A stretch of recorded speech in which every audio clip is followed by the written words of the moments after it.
नमस्ते स्टूडेंट। हम लोग जो एग्ज़ाम आ रहे हैं, हमारे जो यूपी पुलिस का एग्ज़ाम आ रहा है और साथ में एसएससी के एग्ज़ाम जो चल रहे हैं, इनके लिए बहुत महत्वपूर्ण क्वेश्चन होते हैं, क्योंकि एसएससी में ख़ासतौर से इकोनॉमी के क्वेश्चन देखने के लिए मिलते हैं और यूपी लेवल के एग्ज़ाम होते हैं उनमें इकोनॉमी के क्वेश्चन देखने के लिए मिलते हैं, जिसे हम लोग बोलते हैं भारतीय अर्थव्यवस्था। तो भारतीय अर्थव्यवस्था से रिलेटिव जो भी महत्वपूर्ण क्वेश्चन है नए पुराने 2022-23 सेशन के लेके, तो इनको हम लोग इस सीरीज़ में कवर करेंगे, जो कि ये पहला सेशन है। तो स्टार्ट करते हैं।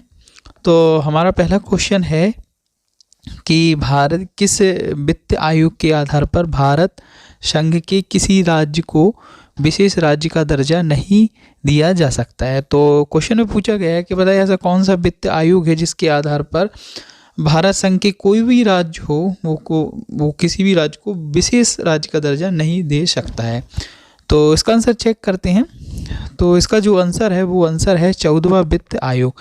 14वां वित्त आयोग के तर्ज पर विशेष उसका दर्जा नहीं दिया जा सकता। हम लोग कुछ पॉइंट समझ लेते हैं। यहाँ पे बताया है कि भारतीय संविधान के अनुच्छेद 280 में वित्त आयोग की स्थापना की व्यवस्था की गई है। तो वित्त आयोग की स्थापना की व्यवस्था किस अनुच्छेद के तहत हो सकती है? तो वो अनुच्छेद कौन सा है? 280। ये यहाँ से एक क्वेश्चन कवर हुआ है। इसके गठन 5 वर्षों के लिए भारत के राष्ट्रपति द्वारा किया जाता है। यानी कि अगर कोई पूछे कि वित्त आयोग का जो गठन है किसके द्वारा किया जाता है, तो राष्ट्रपति के द्वारा किया जाता है। अब तक कितने हो गए हैं? 13 वित्त आयोग गठित हो चुके हैं और वर्तमान में जो वित्त आयोग चल रहा है वो कौन सा है? 14वां वित्त आयोग है। और इसका कार्यकाल जो था वो है 2015-2020 चल रहा था। ठीक है। 14वें वित्त आयोग का जो गठन है वो रिजर्व बैंक के पूर्व गवर्नर वाई रेड्डी की अध्यक्षता में किया गया था। तो ये आपके लिए इम्पोर्टेंट क्वेश्चन हो गए हैं वित्त आयोग से जो कवर हो सकते हैं। अगला क्वेश्चन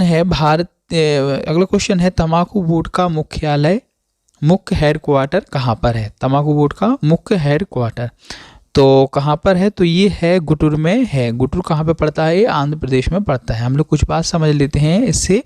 तंबाकू बोर्ड अधिनियम 1975 की धारा 4 के तहत 1 जनवरी 1976 को एक संवैधानिक निकाय के रूप में तंबाकू बोर्ड का गठन किया गया था।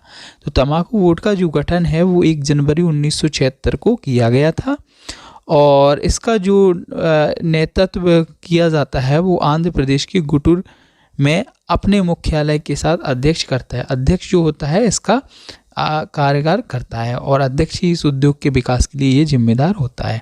एक क्वेश्चन आपको बता दें नॉलेज के लिए कि भूटान एक ऐसा देश है जिसने तंबाकू पर बैन लगाने वाला वह पहला देश बन गया है। ठीक है। 2010 में ही भूटान में तंबाकू के पैदावार और इसकी खरीद बिक्री पर लोग लगा दी की थी। अगले क्वेश्चन पे आते हैं। अगला क्वेश्चन है कौन सा देश बिमस्टेक का सदस्य नहीं है? तो कौन सा देश नहीं है? तो चीन जो है वो बिमस्टेक का सदस्य नहीं है।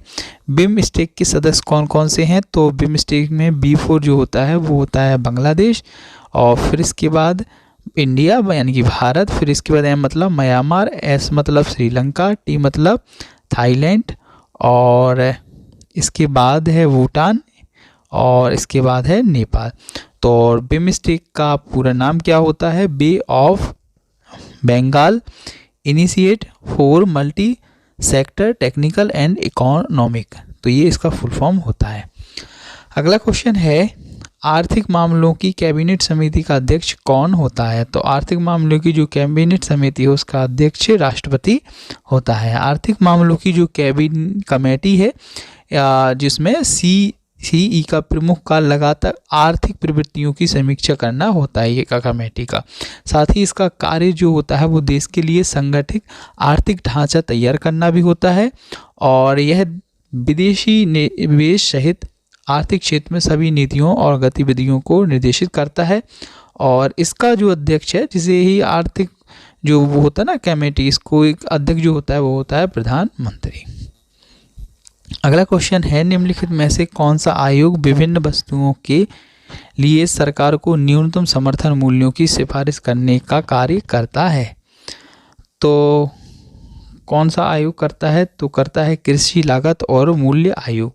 देखें, कृषि लागत और मूल्य आयोग विभिन्न वस्तुओं के लिए सरकार को न्यूनतम समर्थन मूल्यों की सिफारिश करने का कार्य करता है और इसकी स्थापना 1 जनवरी 1965 को हुई थी। अगला क्वेश्चन है, वर्षा के अलावा भारत में सिंचाई का अन्य साधन क्या है? तो अन्य साधन जो है वो है ट्यूबवेल।